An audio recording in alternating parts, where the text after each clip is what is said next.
Ladies and gentlemen, Nepal is home to some of the world's deadliest airports that have seen 72 fatal crashes in the last 40-odd years, killing more than 900 people. Its lone international airport in Kathmandu has seen hundreds of people die during takeoff and landing, and it has happened once again today.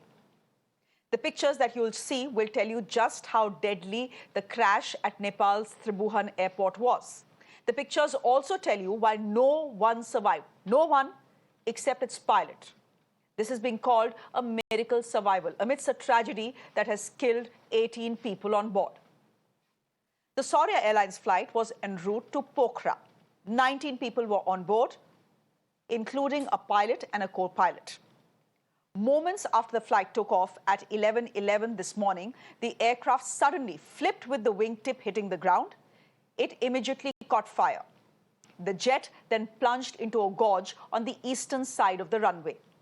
There was absolutely no chance of anyone surviving inside the plane. Just look at the pictures on your screens. Nepal's aviation safety record has been a concern for flyers and regulators for years now. So much so that in 2013, the European Commission imposed a blanket ban on all Nepali airlines from flying into the 28-nation bloc due to safety concerns. That ban still exists. Tribhuvan Airport, where today's tragedy happened, is surrounded by mountains, and is on a tabletop that makes it tricky for many aviators. But should that be the reason for so many crashes? I'm going straight across to my colleague Adarsh, who is joining me on the broadcast. Adarsh, I want to ask you a question that I'm fairly certain many people who are watching this broadcast want to ask you. As someone who's trained to be a pilot, I want to ask you, given the pictures that we have seen on our screens, given the aftermath of the crash, how was it possible for the pilot to survive? It is almost like God was sitting next to him saying, okay, today I'm here to protect you, and you will live to tell the tale.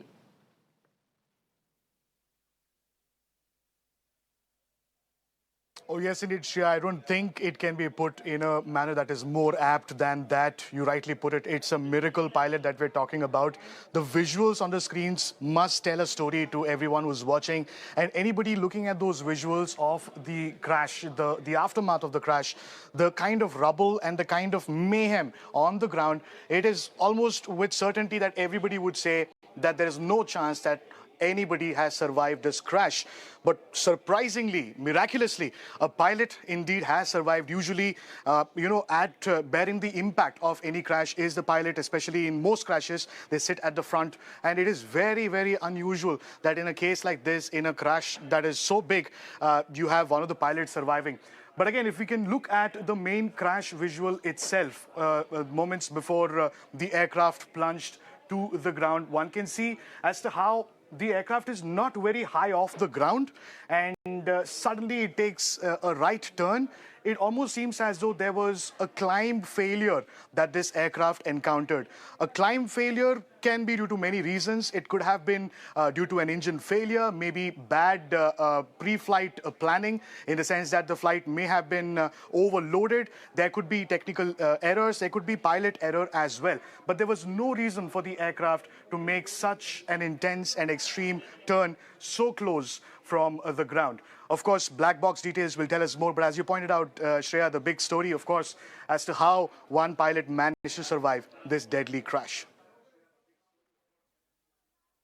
Thank you, Adarsh, for joining us there. Devesh Agarwal is the chief analyst. He's actually a aviation safety analyst. He's joining us on the broadcast. He's joining us from Bangalore. Devesh, thank you very much. You've seen the pictures, I think, almost on loop. We've been looking at the aftermath as well. Before I ask you what exactly is wrong with Nepal's airlines, domestic airlines, and their airports, I want to ask you about this miraculous survival. No, there are 19 people on board. Everyone is dead except the pilot. Shreya, firstly, such a pleasure to chat with you again. Thank you for having me. I was only going to tell you that, yeah, it is truly a miracle. Normally, if you see in most aircraft crashes, it's the flying crew that tends to die first. It is good in a way that this pilot has survived. Maybe we'll get an idea. Adarsh was talking about the possibility of an engine failure on takeoff, which would have tipped the aircraft. And I was also examining the meteorological data. And if he goes back and looks at the what's called METARs, he will know what I'm talking about. He'll see that the wind has been swinging around at that airport quite a bit. It started, from the west, went to the north, came to the east.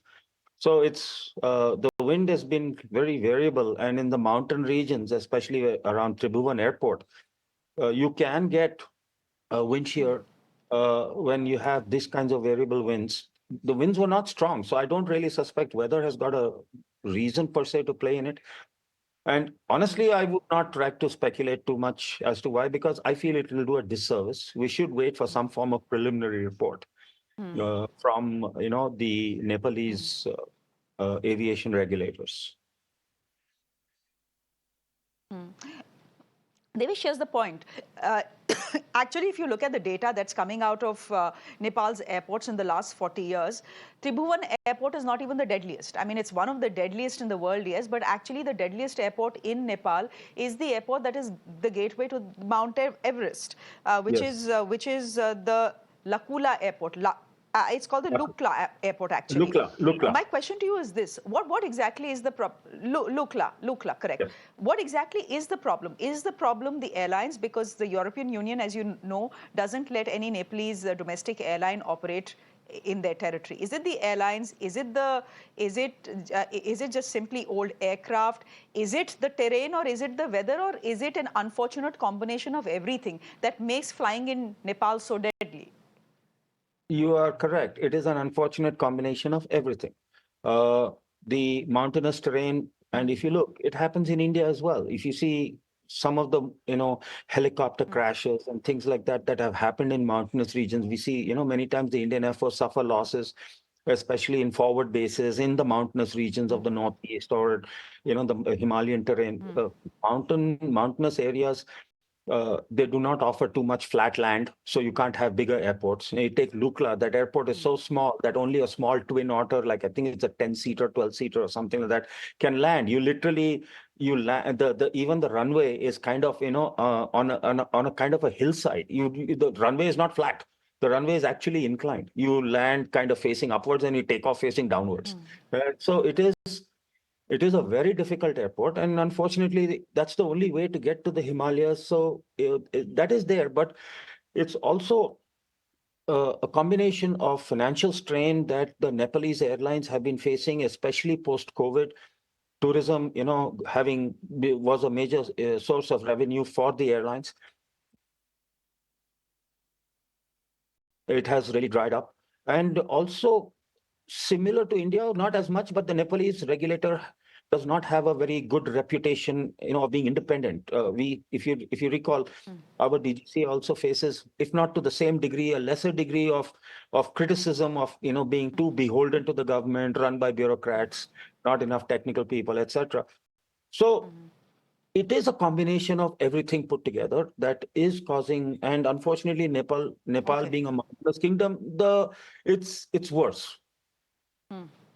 And it's not that Okay. only Nepal Airlines, Quick yes Thai or no. Airlines has I, also crashed in, sorry. I know. Yeah. Correct, correct. But I just want to ask you, given Nepal's aviation record Gee. and safety record, would you recommend your fellow Indians to maybe not fly in Nepal? Better to take the road than to take the plane? I would say go to Kathmandu. Maybe going to Pokhara may not be such a good idea, but the new Pokhara airport is supposed to be good.